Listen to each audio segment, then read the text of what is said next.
Tribuners di Telantas Polda Maluku catat sebanyak 2.000 kendaraan baru masuk Maluku per bulan. Direktorat Lalu Lintas Polda Maluku mencatat jumlah kendaraan roda 2 maupun roda 4 yang masuk ke wilayah Maluku mencapai 2.000 kendaraan setiap bulannya. Demikian disampaikan Pamin STNK Satlantas Polda Maluku yang bertugas di kantor Samsat Ambon, Ibtu Luki, kepada tribunambon.com di ruang kerjanya pada Jumat 3 Juni 2022. Dia menerangkan jumlah perpanjangan maupun produksi STNK yang baru selama tahun 2022 itu sebanyak 36.516. Sementara buku kepemilikan kendaraan bermotor atau BPKB yang diterbitkan selama tahun 2021 sebanyak 19.699.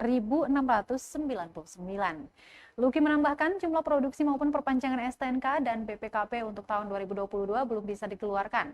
Selain itu, untuk jumlah pasti angka kendaraan di Maluku khususnya di Kota Ambon yang masih beroperasi maupun tidak.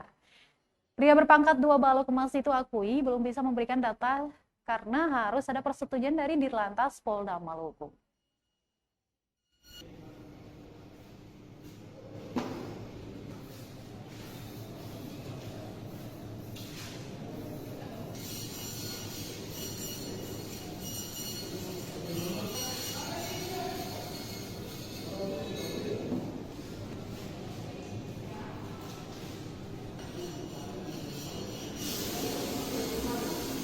Terima kasih sudah nonton.